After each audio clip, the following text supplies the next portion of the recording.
Thank you. Daniel, hi. Pete Graves from Sky. Hope you're well. Nice to see you. Where do I start? Big game on Saturday against Newcastle. How's the mood in the camp this week? Yes, obviously we were a bit disappointed after the cup result, but even on the way back to Leeds, we were already focused on Newcastle. We know that we have a tough start of the season in terms of fixtures to play on the first 3 game days again. Straight away against 2 of the sides who have finished in the top 4, away game at Arsenal in their first home game, and then home game against Newcastle.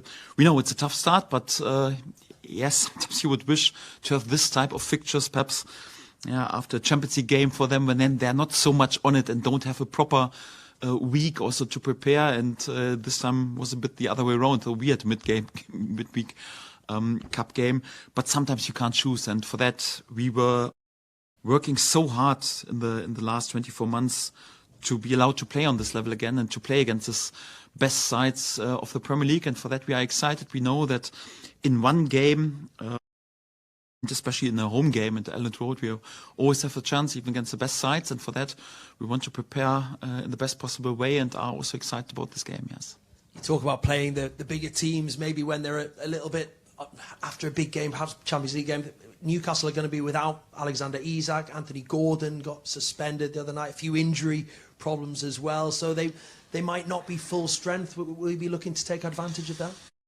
Well, I've watched the game on Monday. They were, I think it's fair to say, they were with 11 men the better side and also with 10 men the better side. And even after the red card, Tonali was out, after Joe Linton was out, they were still the better side because they have also a squad in order to react when there are injuries. It's a bit more the other way around. So for us, Ampadu is not available for this game. Ao Tanaka is not available for this game. We had them both available, really both key players for us. In the first game fixture against Everton, we were there with a win. I think it's also fair to say, perhaps in the last 2 games, for us it's a bit more difficult to replace players of this caliber. At least for us, in comparison to a squad that is more or less equipped for playing in the Champions League. For that, I wouldn't interpret too much into it. I think in this terms that key players are missing. It's quite even. For us, perhaps even a bit more difficult to replace our key players in comparison to the Newcastle squad. But sometimes you can't choose, and for that we accept this as well, and we go with what we've got for this game and try to win as many points as possible. You talk about the strength of the squad. 4 days left in the transfer window. Obviously, there's a couple of outgoings today, I believe, as well. But still looking to bring someone in, maybe, to the squad to help strengthen you going forward? We were always open and transparent of what we are doing. We wanted to strengthen on all positions. I think we have more or less in the defense, goalkeeper position, fullback position, central midfield, our additions that we wanted, and we made no secret out of this. That till the last day of the window, we will look also to strengthen our offense a bit more. We've done this in the past days, also with Dominic and with Noah. But we're trying also perhaps in this area to strengthen our squad a bit more. Yes. And just finally from me, I think if I probably asked you at the start of the season, out of the first 3 games, the most important one to win, I imagine you would have said that first home game against Everton, which you won at Elland Road. And I just wonder how important the home fans are going to be. Elland Road, there's a great support you have at this football club moving forward, and how important is it that you make Elland Road a fortress? Would have chosen any game, to be honest, because each point matters and each point has the same value. So for that, of course, I liked also that we won the first home game also with a clean sheet and with a top performance.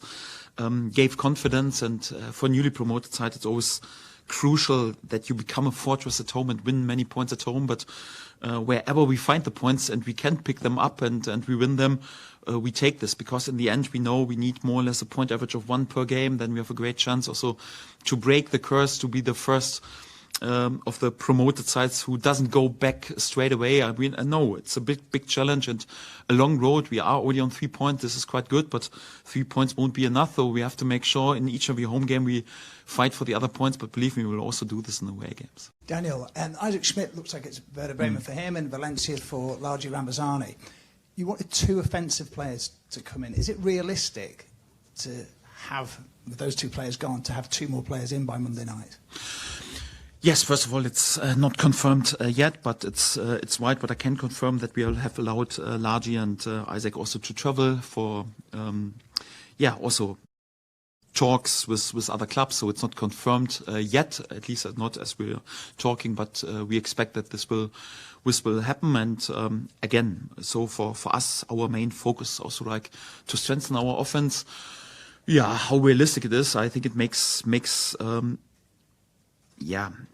no sense right now that I give you a percentage or whatever. But yes, we're looking forward to strengthen our offense a bit more. And if this is one or two more signings, we will see. So whatever is possible, spoken about, we want the best possible squad, and for that, I think everyone in the club is working also very hard on it. That we try to provide this also in the upcoming days. Yeah. Looking in the fullback area, we know how you feel about Sam Byram. He was given the armband the other day. Bogle came on, scores. He showed all his attributes, if you like. Goodmanton's made a great start here. So where does James Justin see himself now that he's arrived? Yes, we had honest talks about it. That it's also not easy for him, because we have good competition on the fullback position. But this is what you need on Premier League level. We see right now with one or two injuries in the position, you are sometimes under pressure. James Justin is a proven Premier League player. He has many appearances there. He's also capped for England, so it's not like you win this in the lottery. So we know he's also, what I like about him, he's flexible. He can play on the right back position, can play on the left back position. Is a pretty all-round fullback. So also he adds goals and assists also, but is also good in defending, a top-class character, and further on also in a top age. So we are pretty pleased to have also this character and also this proven player in a really good age right now together with us, and definitely an important teammate. Yes, and competition is on. Whoever delivers will play. And this is how it should work in professional football. And I'm pretty glad that we have more competition and more quality competition right now, also on the fullback position.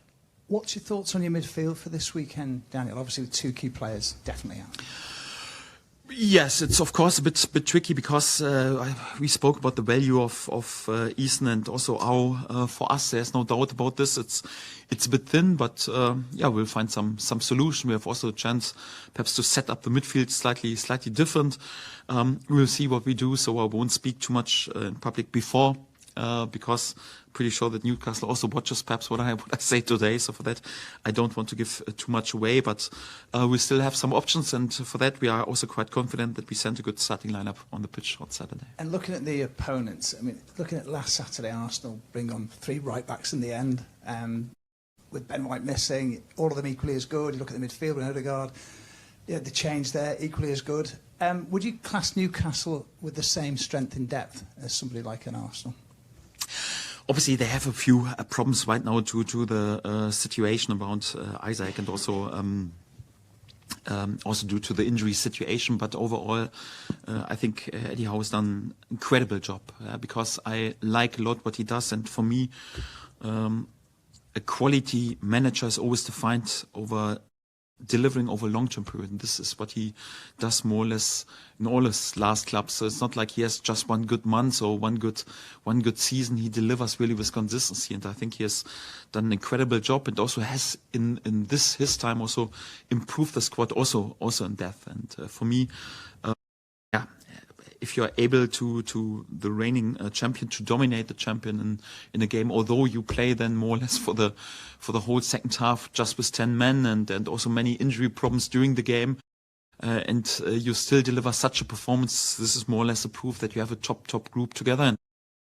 And for them is also that there is no limit right now. They play on the highest level, on Champions League level. Of course, if you have a bit more experience and play a few more years there, I think it's then also a bit easier to speak about the consistency, but it's a bit difficult to compare at the moment. I think it's fair to say if you finish in the top 4 after a long season of 38 games, then they definitely deserve to be in the top 4. And currently, they belong to the best group and top draw of English football. Hi Daniel, Betty from PLP here. I know you've said previously that Dominic Calvert-Lewin needs more minutes to sort of keep building up his fitness. He had quite a lot of chances on Tuesday night. Do you think it's a matter of time before it really clicks for him? Yes, of course, everyone wishes for a dream start, and you come in after such a long break and then you score the winner and yet the chances to do it. Everyone is already singing his name, but football is not like dreamland. So sometimes you have to work for it, and I was quite pleased with this. I think 40 minutes under his belt. He had a long summer break, then more or less 6 weeks of just individual training, and right now he's since 12 days in team training, and you can see him growing more or less from day to day. First of all, we built up his fitness to be also resilient against injury. So he was taking part in all our team training sessions, but we forced him also to do some additional work, and a little mini preseason for him. But I think this 40 minutes were pretty important also for him to have this under his belt. And I quite like that he showed straight away his instinct to be exactly there where a striker should be. And I wouldn't judge it in any way negative that he missed the chances. Of course, it would have been a dream start for him if he would have scored the goal. It was a bit more the other way around because he missed a few chances and also the penalty. For me, it's more like when it comes down to the really important games, these are the games on Premier League level, we want to have him really fit. Of course, the international break will also help him because it's 2 more weeks of training, but also right now I see him capable of playing a few minutes, because what I like that even in his first appearance after such a long time, he showed the striker instinct and was 3-4 times already in the situation where he can score. So this is something that you have to have as a striker, and he's blessed with this. You can't learn this instinct to know where you have to be, where there is more or less the crunch time area, and I was glad that he was there and had the chances.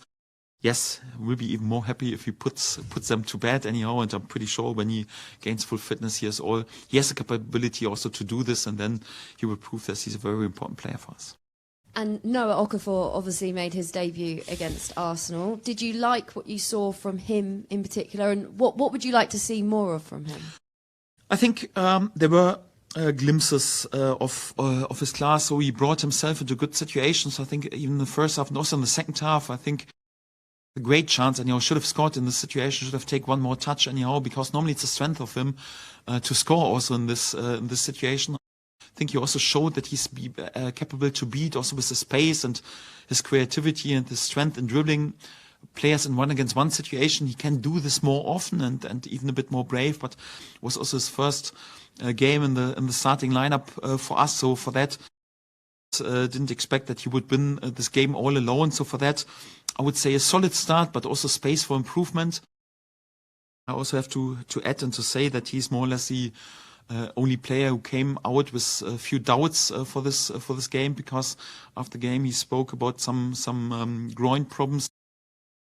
Everyone came through the last game without any problems. Noah is more or less the only major doubt for the game at the weekend, so we'll see if he's available also for this game. When you look back, I know you haven't had much time this week, but when you look back at the Arsenal game, would you do anything differently in terms of team selection or approach, or did it teach you anything about your team? Well, after you lose the game, you would change everything. Like I mentioned, sometimes perhaps you spend so much time on how to defend set piece, but if you concede out of this, you say, okay, instead of having a special setup, next time you send 7 players up anyhow, because it can't get worse anyhow. And this is also like when you lose the game, you would try everything if you would have the chance to do it in a different way. Because it can't get worse than to lose a game. So after the game, it's always easy to speak about, but it's more or less like the decisions we had to take before the game. I would do immediately the same, because you have to decide how to set up, on which topics you concentrate, how the team selection should be. I would go exactly for the same scenario, because. It's also like this was more or less the group who has played really well against Villarreal, who was really dominant against AC Milan, who had a clean sheet win against Everton at home. And if you then, without having pressure to do this, would change more or less this winning or successful squad anyhow, or this successful starting 11, everyone would question then after a loss against Arsenal also like, why is he going away from his winning formula? After game, it's always like, yes, after loss, you would try to do it if you would have the chance in a different way, but you have to decide before the game. And due to this scenario, I would go exactly for the same way. You've got all these giants running around now. This season, do you put more emphasis on set-piece goals, and do you spend more time on it than you did last season when you had so much technical superiority in the league and you could score goals from anywhere? I think also last season the focus was also pretty much on set piece. We were the side with the most set piece goals in the whole championship. Sometimes with our fluent football you forget about this. It's also a strength of us, and of course we want to explore this even a bit more during this season, because set pieces are an important topic, especially for a newly promoted side. But I also don't like to make too much out of the story that we just signed giants or whatever. Yeah, we have signed 2 centre backs. Yeah, that the 2 centre backs for the Premier League are not 5 foot tall. It's quite normal. We've signed a goalkeeper. Yeah, that he should be a bit bigger than 4'7", anyhow, is also clear. We signed 2 strikers that they should have a proper appearance, anyhow, is also clear. And yes, with Anton Stach, we wanted to add a bit more physicality in midfield. It was always the plan, but when I have a look on our starting lineup, also, yeah, for example, against Everton, or also against Arsenal, also in the cup game. Yeah, we've started with Willy Gnonto, with Daniel James, with Joel Pirot, with Jayden Bogle, with Ao Tanaka, with Ampadu. So I wouldn't say they are giants and just unbelievably good at headers. So I wouldn't say that we are extraordinary. I think the spotlight on the signings was a bit more out of the situation. Okay, our first signings were centre backs, goalkeeper, also proper central target strikers anyhow, and then it's quite normal that you don't have 4'7" signings. I think it was a bit overrated, but nevertheless, the topic that you mentioned, that we concentrate on this area, is definitely a fact. Yes. Hi, Daniel. When it comes to Noah, I believe he's the youngest you've signed this summer at 25. While he's already at a good level, is there also one eye on the future and what potentially could grow into as well? Yes, of course. So, like I mentioned, we want players who are more or less proven on a good level, and Noah has played many games on Champions League level, has scored for Red Bull Salzburg. He has played for big clubs, also in Italy, he has scored there, and this is good because he's proven on a top level. But also to show this with consistency, then, for example, also in the best league in the world, is something you have to prove. And for that, in this age, 25, he can find this consistency and has to improve as well.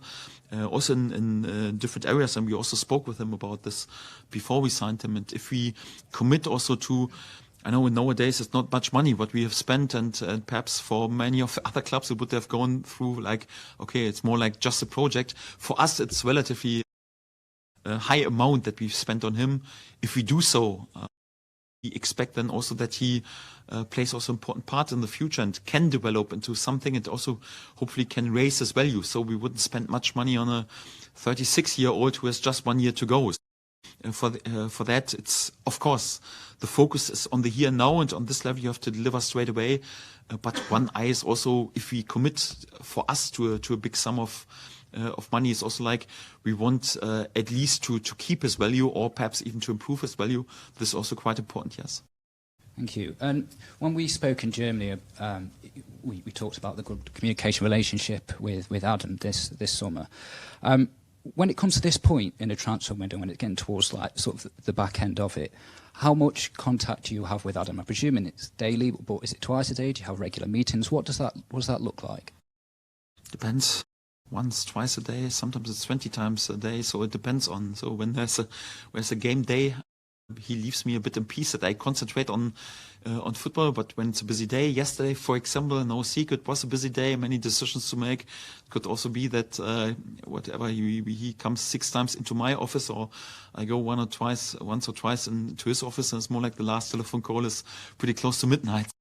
It works in this way, busy time. So I'm leading a pretty privileged life. So I don't complain about this. Also, by the way, I like to speak to Adam. He's a nice guy also to speak about this. So for that, not a problem. I still can concentrate on football, but there is no rule anyhow that we just have whatever, just 1 hour fix or whatever. So when it's necessary to talk 20 times a day, we do this as well. Hi, Daniel. I don't think there's any surprise that you've let Largy go because of the quantity of options you've got, and obviously Largy needs to play football. Can you explain to us why Largy might be down your pecking order compared to the other options you've got? Is there something that he hasn't been able to do or isn't suitable for this season in the Premier League for you? So you don't would hear one bad word from myself right now about Largy, especially not once he is pretty close also to leave. I think this would lack class, and is also not my honest opinion, because I think he's an unbelievable human being. He was always professional when he was here. He showed also his talent and his potential, especially also in the last game days when we were celebrating, and was such a great teammate, and he has also delivered what we wanted. He has had some goals and some assists, perhaps not with this consistency that the competition on his position has done, like Manu Solomon or Daniel James, or also Willy Gnonto, but Largy also played an important part. Yeah, what is fair to say that is he didn't have the major amount of minutes in comparison to the competitors in last season in the Championship, and we spoke about that we want in this position even to improve right now for the Premier League.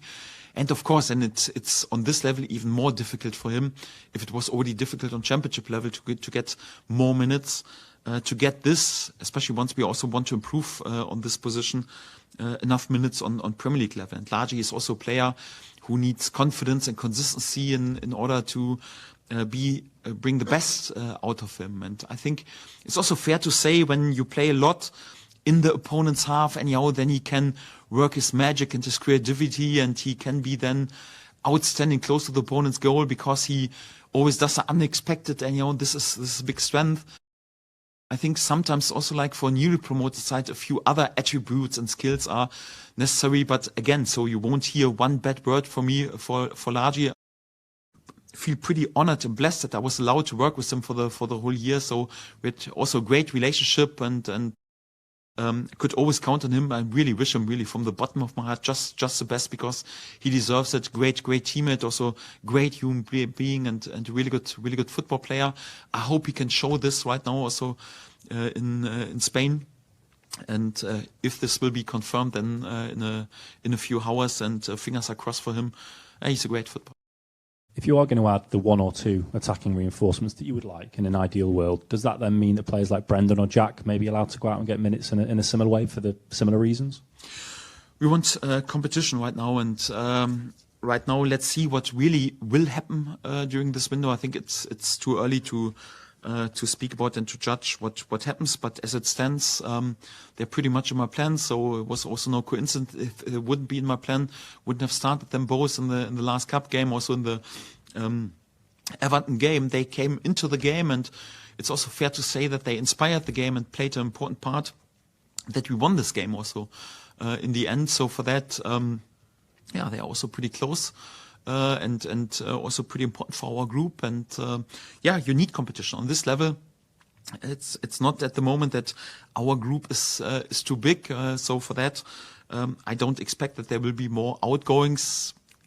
Again, on this level, when something crazy comes, you can never rule anything out on this level. But as it stands, we don't plan with this now.